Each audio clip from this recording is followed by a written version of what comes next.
Menikahi Majikan Ibu, karya Casanova, episode 68. Mulai cemburu. Bara tersenyum mendengar jawaban istrinya. Dia bahkan sudah yakin istrinya akan setuju saat menawarkan bantuan pada mantan mertuanya.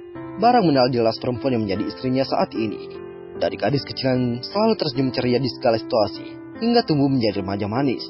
Dia mengingat jelas Bella yang selalu menyiapkan air hangat dan mengumpulkan pakaian kotornya dari pojok kamar. Tapi saat itu, istrinya belum berani sekarang. Bahkan menatapnya harus mencuri-curi. Lebih banyak menunduk setiap bertemu. Kemari, pinta Bara merangkul pundak Bella mendekat padanya. Sejak menikah, mereka jarang berbincang hangat atau saling berbagi kisah. Masih ada jarak dan canggung yang terbentang. Meski pada kenyataannya, mereka selalu menghabiskan setiap malam bersama. Tapi obrolan dari hati ke hati memang jarang terjadi, hampir tidak pernah. Pernah menyesal menikah denganku? Tanya Bara, tiba-tiba menatap ke arah Isabel yang terlelap di atas ranjang. Pernah? Sahut Bella dengan yakin, melirik sekilas. Apakah jawabannya memberi pengaruh pada tuan majikannya yang sekarang menjadi suami dan ayah untuk calon anak mereka? Maafkan aku, ada begitu banyak masalah yang aku bawa untukmu dari awal pernikahan sampai hari ini. Ucap Bara mendekat dengan bibir telinga istrinya.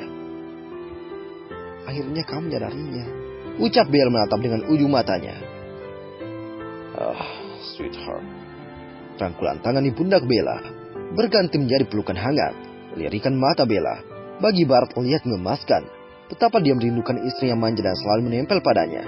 Walaupun Bella tidak semanja yang diharapkannya, setidaknya jauh lebih baik dibanding mantan istrinya Brenda yang sama sekali tidak bermanja-manja dengannya. Mantannya selalu mandiri, seorang yang memiliki karir sendiri. Bahkan Brenda dulu tidak bergantung hidup darinya. Karir yang awalnya menjadi kebanggaan Bara ketika mengenalkan istrinya pada setiap kolega atau teman bisnisnya. Tapi pada akhirnya menjadi bumerang untuk rumah tangganya sendiri. Karena itu Bara memberi kepercayaan penuh pada istrinya. Tapi malah menjadi kebablasan dan istrinya selalu memanfaatkan dan memberi kesempatan untuk Brenda berselingkuh kembali darinya. Kenapa kamu jadi begini? Tanya Bella heran mendengar panggilan aneh suaminya. Sweetheart. Ulang Bara tertawa.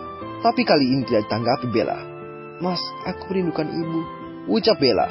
Mata yang sempat berminar itu berubah menjadi sayu. Untuk pertama kalinya, tapi sejarak yang jauh dalam waktu lama. Kita bisa minta ibu ke sini kalau kamu merindukannya. Ucap Bara tersenyum. Aku akan meminta Kevin menjemput ibu untukmu, karena aku tidak akan mengizinkan kamu pergi jauh lagi. Lanjut Bara. Lalu bagaimana dengan Karissa? Mas tidak berniat berdamai dengannya? Tanya Bella. Bukankah aku sudah menawarkan perdamaian dengannya? Tapi Risa sendiri menabungkan terang-terang dengan kita. Sahut Bara. Kedua tangannya sudah menangkap wajah istrinya. Jangan pikirkan Risa ataupun Brenda. Jangan pikirkan masa laluku. Cukup pikirkan masa depan kita saja. Ucap Bara. Aku tidak bisa mengubah apa yang sudah terjadi dalam hidupku, Bel. Aku juga tidak bisa membuatnya menjadi tidak ada. Jadi jangan pernah dipikirkan. Hidupku hanya ada dia dan kamu. Ucap Bara pelan menuju ke arah Isabel. Kemudian tersenyum menatap Bella.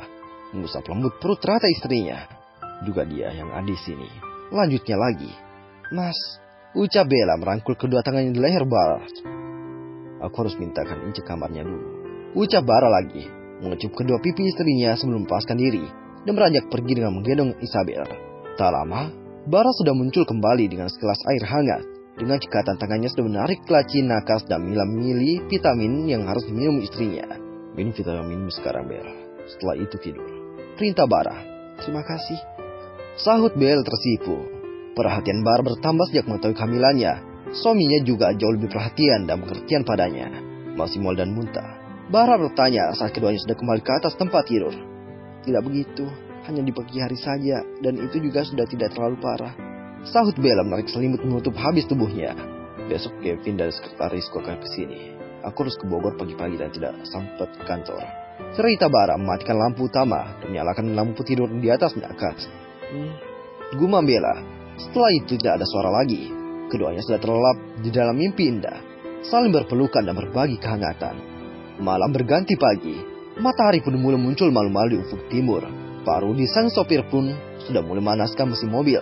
Kegiatan rutinnya setiap pagi, mengecek dan memastikan kondisi kendaraan siap dipakai untuk membawa majikannya berangkat ke kantor ataupun ke kampus. Suara tawa kecil Isabel juga terdengar dari luar kamar, bergabung dengan suara pengasuh dan asisten rumah tangga yang sedang berbincang. Bella segera bangun dari tidurnya setelah memastikan dia hampir terlambat. Walaupun sudah memutuskan berencana berhenti kuliah, Tapi dia tetap harus ke kampus seperti biasanya. "Mas, bangun.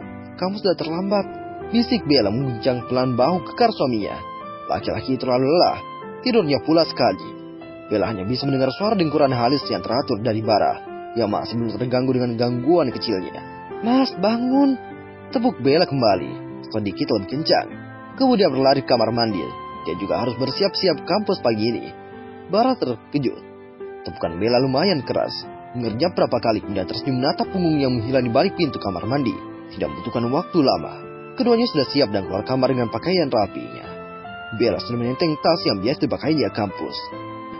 Bara pun sudah siap dengan setelan kerjanya. Ceklek, saat pintu kamar terbuka, Isabel sudah menyambut mereka dengan senyuman. Gadis kecil itu sedang bermain boneka bersama pengasuhnya. "Mami sudah cantik," seletuknya melorotkan kedua tangan ke atas, meminta gendong seperti biasanya. Bella sudah hendak meraih tubuh mungil itu, tapi Bara sudah berteriak dari belakang. "Bel, biar aku saja menggendongnya. Ica sudah terlalu berat untukmu," pintanya menyerahkan hias kerja yang tadi dipegangnya pada Bella. "Morning, Ica," sapa Bara mengecup kedua pipi gembul yang semakin hari semakin melebar. "Morning, Daddy," sahutnya tersenyum, melingkarkan kedua tangannya di bahu sang Daddy. Ketiganya baru saja duduk hendak mulai sarapannya, saat seorang asisten rumah tangga mengganggu dan beritahu Bara kalau ada tamu yang mencarinya. "Pak, ada Pak Kevin dan Ibu Donna menunggu di ruang tamu." "Oh, lanjutkan sarapanmu, Bel. Aku harus menemui mereka sebentar," pamit Bara, bergegas menuju ruang tamu, meninggalkan Bel dan Ica di meja makan. Perbincangan ruangan tamu berlangsung lumayan lama. Sampai ibu dan putrinya itu menyelesaikan sarapannya pun Bara belum kembali ke meja makan. Rasa penasaran buat Bel melangkahkan kaki mengintip aktivitas suami dan bawahannya di ruang tamu. Bola matanya menangkap sesuatu yang membuat hatinya tercubit. Dia sudah pernah bertemu dengan asisten Bara yang tampan, sekretaris Bera yang cantik dan menggoda. Baru kali ini dia melihatnya sewaktu kantor baru beberapa waktu yang lalu. Dia tidak sempat bertemu wanita cantik tinggi semampai dengan bibir tipis merah delima dan kulit putih mulus bak porselin. Belum lagi lekuk tubuh yang seperti gitar Spanyol, sungguh sempurna dengan balutan blazer hitam dan rok ketat pendek yang minimalis. Sebagai wanita, dia sungguh iri dan menatap sekretaris Bara yang begitu sempurna layaknya boneka India. Tidak ada cacat di wajah dan penampilannya. "Sudah, Pak," sahut sekretaris Bara yang bernama Donna dengan alunan suara merdu dan sedikit menggoda. "Suaranya bisa begitu seksinya," batin Bella. Pandangannya tertuju ke arah Donna. Perhatikan wajah cantik itu dari ujung rambut sampai ujung kaki. Ngabsen semua yang terlihat oleh matanya. Entah itu bisa disebut cemburu atau hanya rasa iri hatinya sebagai wanita. Tapi yang jelas dalam dirinya belum muncul perasaan tidak rela saat melihat Donna yang berdiri dekat suaminya sembari mencatat. Bahkan sesekali wanita itu membungkuk mendekati Bara yang sedang duduk.